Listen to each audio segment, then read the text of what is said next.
भक्तों ओम नमः शिवाय श्री शिवाय नमस्तुभ्यम जय श्री महाकाल। जी हाँ भक्तों, क्या आपके भी घर में कोई ऐसा व्यक्ति है जो बहुत ज़्यादा नशा करता है? उसके नशे से आप लोग बहुत ज़्यादा परेशान हो चुके हैं। आपको समझ में नहीं आ रहा कि आपका जो व्यक्ति है, घर का जो व्यक्ति है, उसका नशा छूट क्यों नहीं रहा। आपने बहुत ज़्यादा प्रयास कर लिया उसका नशा छुड़ाने के लिए, लेकिन वो व्यक्ति नशा छोड़ने का नाम ही नहीं ले रहा। तो ऐसे में कौन से उपाय करें, आज की इस वीडियो के माध्यम से हम आपको बताने वाले हैं। क्या करना है, कैसे करना है, पूरा आपको समझाऊंगा, अच्छे से बताऊंगा। ध्यान से उपाय सुनिएगा, अच्छे से करिएगा। अगर आपने आज का ये उपाय ध्यान से सुन लिया, अच्छे से कर लिया, तो 100% है कि आपके घर का जो कोई भी व्यक्ति है ना, वो नशा छोड़ेगा ही छोड़ेगा। बस आपको ध्यान से ये उपाय सुनना बस है और अच्छे से ये उपाय कर लेना है। देखिए, पूज्य गुरुदेव की जो कथा होती है ना, उसमें आपको पता ही होगा कि पूज्य गुरुदेव की जो कथा होती है उसमें लाखों की भीड़ आती है। और जब पूज्य गुरुदेव की कथा में लाखों की भीड़ आती है तो क्या करते हैं, पत्र के द्वारा अपनी मनोकामना गुरुदेव तक पहुंचाते हैं। तो अभी कुछ महीना पहले की बात है, गुरुदेव की कथा हो रही थी।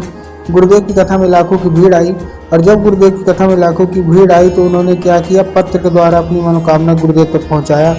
जब गुरुदेव ने पत्र पढ़ा तो गुरुदेव ने देखा कि बहुत सारे लोगों की यही मनोकामना है कि गुरुदेव, हमारे घर का जो व्यक्ति है ना, उसकी नशे की आदत छूट नहीं रही है, कृपया करके कोई उपाय बता दें। तब गुरुदेव ने 2 से 3 उपाय बताए और कहा, केवल और केवल ये उपाय कर लेना, तुम्हारे घर का जो कोई भी व्यक्ति है ना, जिसका नशा नहीं छूट रहा, जल्द से जल्द उसका नशा छूटेगा ही छूटेगा। जब गुरुदेव ने उपाय बताया तो लोगों ने जाके उस उपाय को घर में किया, और जैसे ही उस उपाय को उन्होंने जाके घर में किया, मात्र 1 से 1.5 महीने के बाद गुरुदेव की कथा में वो लोग वापस आए।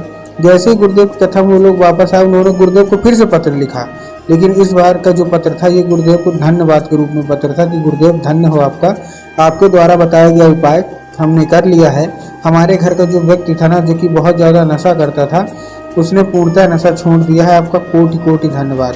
तो देखिए, अगर आप भी जानना चाहते हैं कि आखिर ऐसा कौन सा उपाय है जिसको करने मात्र से लोगों का जो नशा होता है ना, वो पूरा का पूरा छूट जाता है, तो चलिए हम बताते हैं आपको आज की इस वीडियो के माध्यम से। लेकिन उससे पहले चैनल पे अगर पहली बार आए हैं और आवाज़ मेरी पहली बार सुन रहे हैं ना, तो वीडियो को कर दें लाइक और चैनल को कर लें सब्सक्राइब, ताकि पूजनीय पंडित प्रदीप जी मिश्रा के रोज नए नए उपाय जो कि मैं उनकी कथा से सुनता हूँ, श्रवण करता हूँ, सबसे पहले मैं आपको प्राप्त करा सकूँ। ठीक, तो देखिए, जो हमारा सबसे पहला उपाय है नशा मुक्ति का, उसमें आपको करना क्या है। ये उपाय आपको उसी व्यक्ति से कराना है जो कि आपके घर में नशा करता है, कोई भी हो, आपका पति हो, आपका भाई हो, आपका भतीजा, भांजा, या घर का कोई भी सदस्य हो, वो नशा करता हो, तो ये उपाय आपको करवाना है। उसको देना है 3 काली तिल और 1 धतूरा। ध्यान से सुनिएगा क्या मैं बता रहा हूँ। उसको देना है क्या, 3 काली तिल देना है और 1 धतूरा देना है। ठीक, अब देखिए, काली तिल और काली मिर्च में भी ना बहुत सारे लोग कंफ्यूज होते हैं कि हमको काली तिल कौन सी होती है, काली मिर्च कौन सी होती है, उनको थोड़ा क्लियर बताइए। तब गुरुदेव ने साफ साफ बताया कि आपको क्या देना है, आपको काली तिल देना है। ठीक, काली तिल आपने दे दिया।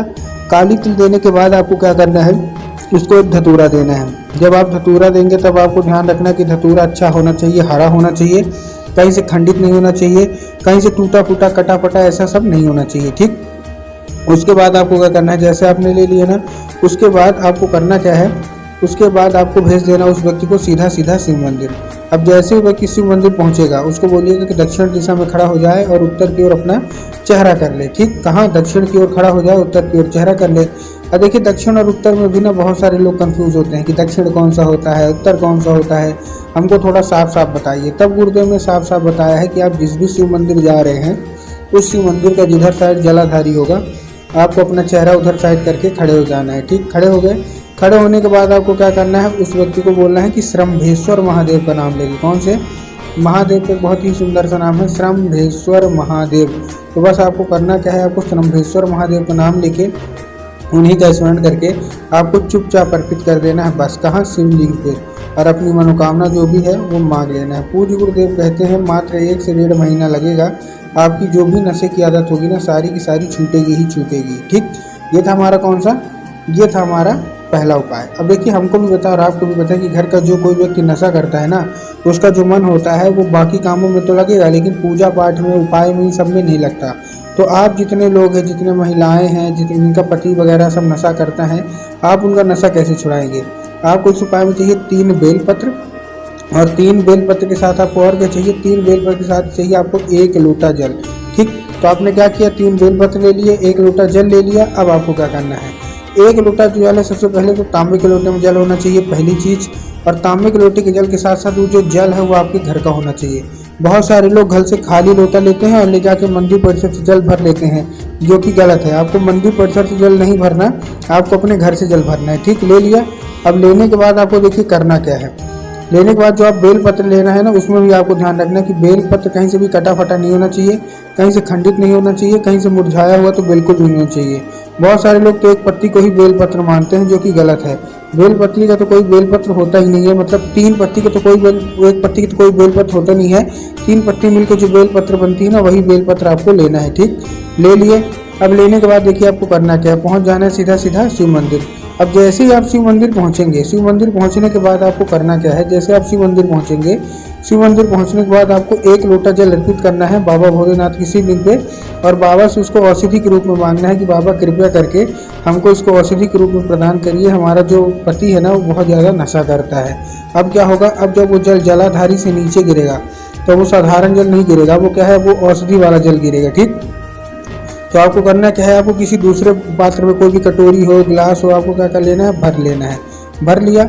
भरने के बाद उसको लेके चुपचाप अपने घर आ जाइए। घर आ गए, घर आने के बाद आपको उसी व्यक्ति को क्या कर देना है, वो जो जल है पिला देना है, जो कि आपके घर में नशा करता है। अब देखिए, अगर वो साधारण रूप से पीता है तो अच्छी बात है, लेकिन अगर पीने से मना करता है तब आपको उसको चुपके से पिलाना है। चुपके से कैसे पिलाएंगे, जब भी व्यक्ति पानी पीने को मांगे, जब भी व्यक्ति चाय पीने को मांगे, तो आपको क्या करना है, एक बूंद इसका मिला के उसको पिला देना है। पूज्य गुरुदेव कहते हैं कि धीरे धीरे करके जब उसके अंदर औषधि जाने लगेगी तो उसका सारा का सारा नशा समाप्त होगा ही होगा।